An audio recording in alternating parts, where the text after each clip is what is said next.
So you know, as a comedian, Right. we get to travel a lot as a comedian musician, and one of my favorite things to do is look at road signs as I'm driving.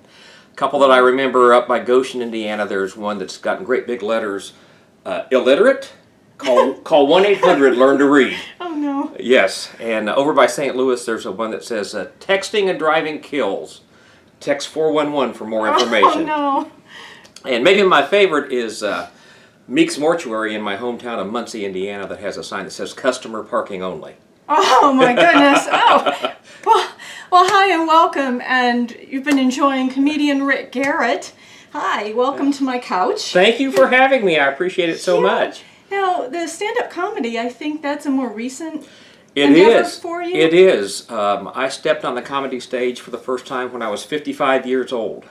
That's a good age. I'm 55 right Oh, now, so okay. I stepped on the interview stage. And entered a comedy contest where I had to write 5 minutes of original material. Okay. And I ended up winning, and it's just been a great journey since then. Oh, yeah. Because I see, well, you've got it with you. I do. Straight Out of Cowan. Straight out of Cowan. You might as well promote that right away. So this is the little town that I grew up in, which is south of Muncie and north of Newcastle. Richard Propes, who I think you know as a mutual friend, produced this one. And it's just kind of, it's a hour-long comedy TV show special kind of thing featuring myself. Jeremy Brown is on there also, and Richard talks about the Tenderness Tour. Okay, yeah, I was going to say, we do need to give a shout-out with Richard Propes. He is Yes. known through Indiana for his Tenderness Tour, and that's something you can look up online and on Facebook. And Yes, find that. tendernesstour.org or on Facebook. But this is a charity project, so these sell for $10, and $10 go to the Tenderness Tour. So Oh, that's awesome. yeah. So it's got my full stand-up set, Jeremy Brown, who's a fabulous comedian, and interviews with Richard and myself also on it. Oh, that sounds fantastic. So were you always, I mean, did you have that lean toward being funny? Like, I know we met when you were doing music, you and Holly. Right. And even in performing, I know that when you're up performing, a lot of times in between songs, you're chatting with the audience. Did you find that you were funny doing that, or? I did. I think of myself more as a storyteller than a joke teller. So some of my bits are fairly long. And I was born and spent my early years in East Tennessee.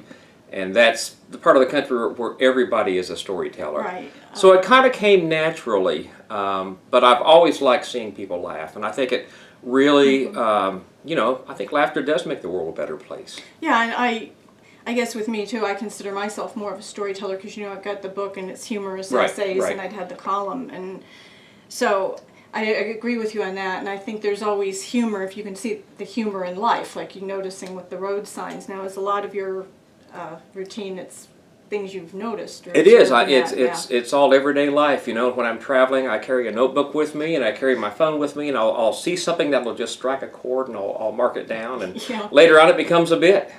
That's really good. So when did the music start, though? Oh gosh, I've been playing music all of my life. I started playing piano when I was about 5. And started my musical career as a piano player, played in a Southern Gospel quartet for a number of years, and then ended up in Branson. I don't know if you're familiar with Branson. Yes. So I ended up out there as the keyboardist for one of the theaters out there. And on Friday they came to me and said, "Do you play guitar?" And I said, I don't play guitar. And they handed me a guitar and said, you need to learn this song by Monday, because their guitar player had quit. And that was my first, and I was 18, 19 at that time. That was my first introduction to stringed instruments, and I really haven't looked back from there. I picked up the Dulcimer after that, and really fell in love with folk music. Okay, see, folk music's my big thing too. I saw some videos of you playing a ukulele or a tenor guitar. Yeah, it was a baritone ukulele. Okay. And then, what I was going to say, and the auto harp, but I do not think I have any videos of me doing the auto harp. I did not see any. Yeah, but I do, and that's right, I do play the auto harp. So yeah, I'm kind of the folky myself. And it looks like from the videos I saw you do some like Yiddish folk music, Jewish folk music. Is that right? Oh my goodness, yes. I have a real interest in cultural world folk music. My personal thing is traditional Celtic music. I love the traditional Irish jigs and reels and hornpipes, but have an appreciation for all of it. Now, so what are all the instruments you play? Or... Well, the main ones are the guitar, the hammered dulcimer, which is an old biblical instrument, the mountain dulcimer, which is a traditional American musical instrument. Now, what is the difference between the two? I mean, what would, if somebody was looking Sure, at one, sure. So a hammered dulcimer is played with little wooden hammers. It's actually the forerunner to the piano. So if you open up the back of a piano and hit the keys, you'll see little hammers hitting the strings. You just hold the hammers in your hand. Dates back to about 2000 BC. Not a ton of hammered dulcimer players around. When I first started to learn, there was nobody else around that played. And so I bought a couple of albums. This was back in the day when there were no cassettes or anything like that. Right. And you couldn't just look it up on YouTube. Exactly, exactly. So I would play like 30 minutes of a song, or 30 seconds of a song, and just try to duplicate on the instrument what I heard, and taught myself to play. And the mountain dulcimer is strummed like a guitar. It sits on your lap. It looks like an elongated guitar. Okay, so that's the one that a lot of people have probably seen if they've Very seen common somebody instrument. play. Yeah, that's the one. I think there was a dulcimer group that used to play around here, and I think I remember seeing that. Yep. So those are the basic ones. Any other odd ones? Oh, not really. Ukulele a little bit. Spent part of my music career as a brass player in a symphony, and I don't play brass anymore. Just because it's not one of those things I enjoy playing by myself. You kind of have to be in a group. But with the guitar or dulcimer, I can be sitting at home and just grab it, play it a little bit. So. Okay. And is there anything? I always ask this: is there any instrument that you haven't learned to play that you think you'd like to? Oh my gosh, yes. Do you know what a HurdyGurdy is? I've heard the name. I love the sound of a HurdyGurdy, and I would love to learn to play. They are, yes, that's right. You crank it. It's got a very unique sound. They're also. He is communicating with the camera person at the moment in case anybody's going, what's he doing? I love the sound of a HurdyGurdy. It's a very raw, earthy kind of sound. Unfortunately, they're very expensive, so probably will not be picking one of those up unless I find it at the Goodwill. Yeah. Okay. And that's just basically that one. Anything else? Just nothing I can really think of. Okay. We kind of cover with that. So I'm going to get to something because some people watching today know you from one thing and one thing only. And he knows where I'm going, the blog, the Tenderloin Guy. I am the Tenderloin Guy. Yes. And when and what, how, I mean, ask them all. How did that, would something like that come about? So my wife and I were having dinner one night 7 or 8 years ago, and I got a tenderloin, and it was especially good. And I looked at her and I said, man, this is the best tenderloin I think I've ever had. And she said, you should start reviewing these. And so I thought, yeah, I'll do that. And I got to thinking, there are a lot of food blogs out there that are just general foodie blogs, but very few are devoted to one specific sandwich or one specific thing. So I reviewed that one. Reviewed 4 or 5 more, didn't think it would go anywhere, and was just doing it for fun. And the next thing I know, USA Today called me, the newspaper, and flew a writer out to spend a day with me. Oh my gosh. And then the Chicago Tribune picked it up, and the LA Times, and suddenly I'm getting, hundreds of thousands of hits on this blog. It's kind of funny and kind of sad. I've been doing music and comedy for 45 years. Whenever I get recognized on the street, it says the Tenderloin Guy. Never for music or comedy. I've had people stop me on the street and say, you're the Tenderloin Guy. It's crazy. And so I said, possibly, people who are watching this, that's how they're going to know you. It is. Now, I have read through the blog. Okay. And for people who don't know, one of, well, if not your biggest pet peeve, is when a restaurant will tell you it's a tenderloin and it's a fritter. Oh my gosh, I hate that. And so for people who might not really know or understand that, we're back to what's the difference between a tenderloin and a fritter? Sure, so a tenderloin is a true cut of meat, the tenderloin of the pork, of the pig. A fritter is processed. Typically it is ground and pressed. So it won't be just pork tenderloin, it will have other parts of the pig in it. They'll grind it up, press it, bread it, and then fry it. So you know, when you cut open a tenderloin sandwich, if it's a true tenderloin, it is a slice of meat in there, Right. not ground meat like a hamburger patty. Okay, and how many times has that actually like happened where they've told you it was a hand-cut tenderloin and it came out a fritter? It's happened several times. I won't say it happens frequently, but several times over the life of, you know, 250 or 300 reviews so far, it's happened. I am always appreciative. I've had a couple of restaurants when I will ask, is it a tenderloin or a fritter? And they'll say it's a fritter. I'm always really appreciative. Yeah. When they tell me that. Now, have you had anywhere literally the restaurant didn't know? You know what I'm saying? Like, Oh, sure. Like because they get it in and they didn't really they order or they think they're ordering tenderloin or however you want to put that. You know what? That's a great question. I've had some where the servers certainly didn't know. I've had several servers ask me what's the difference when I ask them. But as far as restaurant management, I'm not sure about that. Because I'm wondering, a lot of people, and so a heads up on that too, is the sandwich they used to call breaded tenderloin when we were in school in the cafeteria was a fritter. It was. Absolutely. The ones I grew up with were Pete's Pride. I don't know if you remember that brand, but that was No. a big meat packing plant up around Muncie. And those were fritters? Those were fritters. Those were yeah. fritters. So what makes a good tenderloin as opposed to like an okay one? Or Well, that's another great question. So for me, a lot of food, whether it's tenderloin or something else, is about texture.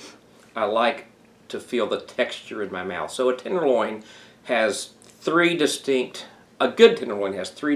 textures. It has the bun, it has a nice crispy breading, and the meat should be firm but moist. So when you bite in, you've got three separate textures all going on at once. Okay. I think it should be seasoned lightly. I like a little pepper in the breading. And the key is that the breading stays crunchy throughout the life of the sandwich. So sometimes you'll get a tenderloin and it starts out really good, but by the time you're halfway through it, it's soggy.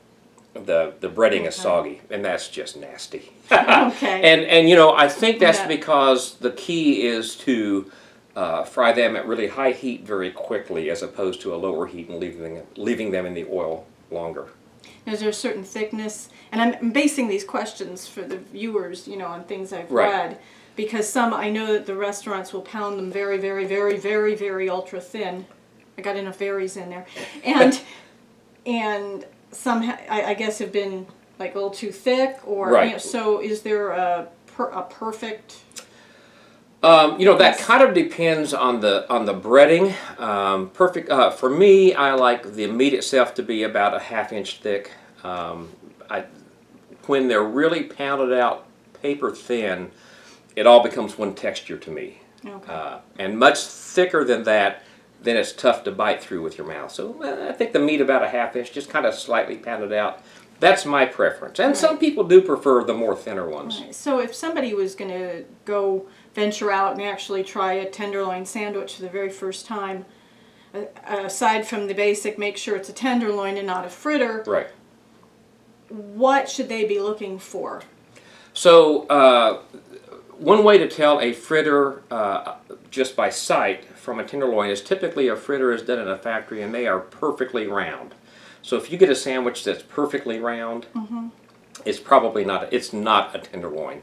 So if you look through my blog and look at all the pictures, the ones that are true tenderloins are kind of misshapen. They aren't. It's obvious they're hand done. I think just ask the restaurant if they do them in house. Ask what the breading is, and go from there. Yeah, one of the things you were saying, if you look at the pictures, the other thing with the pictures you will notice, like the bun is here. Yeah. The tenderloin is here. Yes, that's right. That's right. That's something, isn't there some kind of a thing to see how big you can get the tenderloin? Is that something with Indiana? Is that typical of other states' sandwiches? That's typical of breaded tenderloins, at least in Indiana and Iowa. I've not had very many in Illinois. I think it becomes kind of a competition to see who can overhang the bun more. That's actually kind of a pet peeve of mine, because I don't think bigger always equates to better. I'm not really concerned with how big the sandwich is. I'm concerned with how it tastes. And I know, like I said, I've read through some of the blogs, and you'll ask the server, how's the Tenderloin? It's huge! Yes. And you're like, no, that's not really what I want to know, right? Right, yeah, right, so. right. That's like going to a concert and saying, how's the music? It's loud. I don't want to know how loud it is. I want to know how good it is. Yeah. So we're going to back up into this. So if somebody comes to see one of your comedy shows, yes. when they do, what kind of comedy can they expect? With clean comedy? I do. Yep, I work pretty much exclusively clean, and I would say PG to PG-13. And if there's kids in the audience, I'll work, straight G-rated. I have no problem doing that. All based on real life experiences, people I've met along the way, road signs I've seen, yes, books I've read, my experiences in various careers that I've had along the way. And you do have a pretty varied audience. I do. I do shows in churches where there are kids. Do a yearly show at a church in Noblesville that benefits their youth group. I've done shows in senior adult centers where everybody is 70 years old and older. So sometimes that means adjusting on the fly a little bit. And I think that's, for folks that might want to think about taking a stab at stand-up comedy, I think that's something that's really advantageous. If you can think on the fly and adjust on the fly, that's really helpful. Yeah, and for me, with watching a comedian, I prefer something, I'm going to say clean myself, even as an adult, because having to rely on using foul language or whatever that isn't even funny to me. So I always appreciate someone who says, yes, we work clean, or you've given it the PG rating. Speaking of ratings, see, this is where the conversation goes, because I did forget. The cutest thing you did on that Tenderloin blog, you gave it so many, how you 1 to 5 bites. 1 to 5 bites. And when that kind of came in, that wasn't the very beginning. It wasn't. Added that. When did that come about? I've just got to That get probably to that came in about a year in. I was just trying to think of a unique way to rate them, and that worked. Yeah, I just thought that was cute, clever. So I want to thank you for joining me today. It's been a lot of fun. Would you give us another sample of? Oh my gosh, yes. So, Holly, my wife, who is like the coolest person ever. I met her a little bit later in life, and when I found myself divorced at 50, that's kind of a difficult situation to be in. You're kind of out there in the world, and when I was 18 or 19 and first starting to date the first time around, there wasn't computer dating or Match.com or anything like that. So I had to come up with pickup lines for women my own age. Like, oh my goodness. Like I love your hair. Blue is my favorite color. That's a beautiful tooth. Better call Life Alert because I've fallen for you and I can't get up. Oh, no. But I swore I wanted to date somebody my own age. But I met Holly, and she's 15 years younger than I am, and I found out really quickly why a guy my age wants to marry a girl her age. She drives after dark. These late night gigs, that really works. I certainly understand it. Well, I've had such a good time here today. Thank you so much for having me. Absolutely, and we hope you've had a good time, and we'll see you next time.